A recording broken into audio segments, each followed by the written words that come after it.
What's going on, Soul Nation? Ginger Prime here with a Final Fantasy XIV news break regarding the state of housing, new HQ turn-in feature, Yokai Watch, and so much more to cover.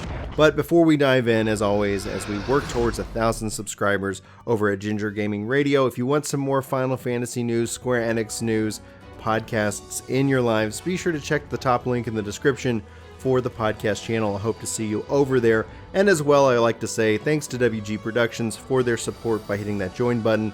And yeah, I love you. I love your faces. If you feel like this is the video that gets you to hit that subscribe button or like button, let me know in the comments below. Thank you guys so much for the awesome support. But now we have to dive in, unfortunately, to the conversation around housing. Honestly, this has been a long-going conversation pretty much ever since they introduced housing. Housing has always been scarce, and this is only getting more intense because the game just even recently announced over 20 million players have played Final Fantasy XIV. And with the new update, if you guys have not seen the free trial, going to level 60, you can play all of Heavensward for free. In fact, I'm going to include a link pretty much in all of my Final Fantasy posts telling you, hey, if you're checking out this video and you're not playing, you gotta go. You owe it to yourself to check out the free trial. It's on PlayStation, it's on PC. You can play with no sub, and you can really get two incredible RPGs. Each expansion is treated like a full-fledged story and RPG, and that's one of the things I think that makes Final Fantasy XIV special. Anyhow, that pitch aside, let's talk about what Yoshi-P is stating here, because if you aren't aware, housing demolishing occurs whenever you haven't been to your house in 30 days. However, with the worldwide issue of COVID, that has been turned off. Anyway, let's just go ahead and talk about what Yoshi-P wrote here specifically, and let's go in and we'll talk a little bit more about it. So, a message from Naoki Yoshida regarding the new HQ turn-in feature and the housing situation. A checkbox for HQ turn-ins was added for Grand Companies and Lead Quests to make it more apparent for new players, but this has greatly lowered the efficiency of turn-ins, and they're going to actually be removing it with a hotfix at the end of August. If you guys aren't aware, you can turn in items to your Grand Company. You can do different Lead Quests that have high-quality items, which grant you more experience. It's definitely rewarding in that way. However, obviously it sounds like that they added an extra step. I haven't been doing them because I haven't needed the experience. And with that extra step, I guess the data just shows like, hey, people aren't turning it in because that just additional step is causing problems, I'm assuming in this case. So that looks like that's going to be removed, and you're just going to have that turn-in feature. And you could still do it. It's not like they're removing the ability to take away the turn-in for the high Q. They're just adding in that checkbox that says, yeah, I do want to turn in high quality items. So anyway, the other piece of it is while we are grateful for the increase in players due to the new updates, housing demolishing timers still remain disabled due to COVID-19. We're planning on adding more plots soon, but due to the current situation, the installation process has been slowed down. If you aren't aware, they have to physically install new servers. That's how the server situation is set up.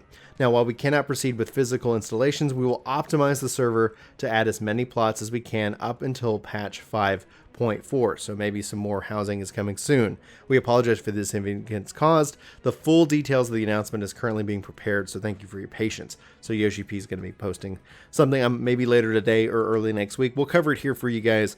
If you're interested in that information, let me know in the comments below.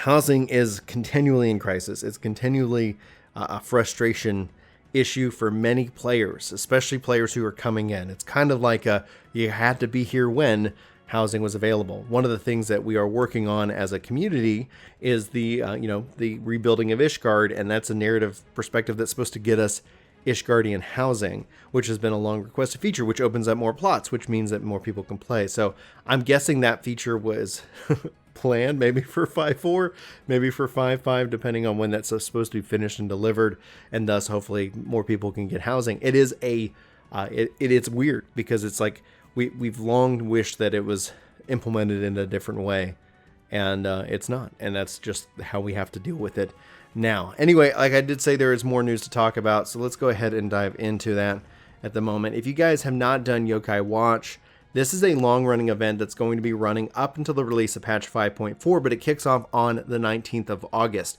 out in Ul'dah. What you do here is you're pretty much going to get the different coins, you're going to get the minions, and you're going to go look to see what you need to do to be able to, I guess, participate in Fates, get the coins, and thus you can get your weapons, you can get mounts, minions. It is it is a grind. This is a grind and a half. In fact, it's come back before, and now it's come back with new weapons for Dancer and Gunbreaker. So there's a reason to do it if you've already completed all the weapons. If you're like me and you haven't, I've done a few.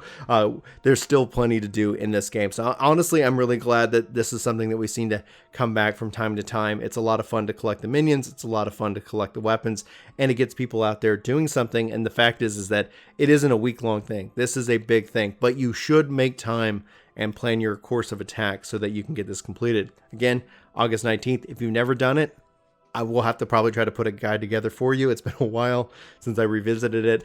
If not, if you're kind of like, this is a good opportunity if you have not finished it from previous times, because if you do get it, there's a special, actually they're adding in new mounts as well, but there's also like enhanced mounts that kind of show like, hey, this guy, look at this guy, look what he did.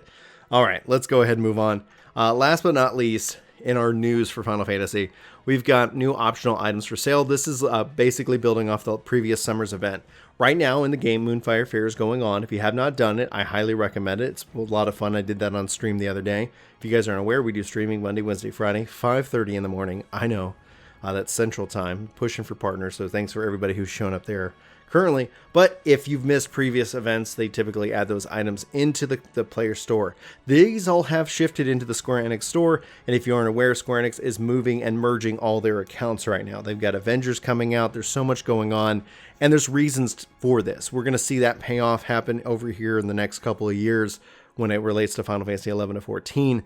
Ideally, we'll see a unified kind of at least friends list or something like that. Would be very important for more of these online multiplayer games. So Square Enix is making moves. They're doing things. They're linking accounts. We're seeing some crossplay being brought in, and hopefully all this gets worked out and fleshed out. We'll be sure to cover it. I know I'm personally very excited about it. I've got my own theories, and if you guys have been playing 5.3, I'm sure you've got yours as well. Anyway, I love you. I love you faces. Thanks for checking out this news break. Hopefully you found it fun, somewhat entertaining, hopefully not as annoying when I chuckle to myself about all just what's going on in the world of Final Fantasy 14.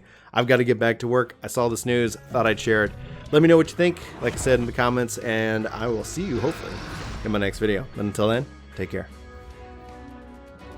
This video is sponsored by me, Ginger Prime. Hopefully you'll check out my podcast channel, Ginger Gaming Radio, which we have lots of guests, lots of great conversations, and even more highlights.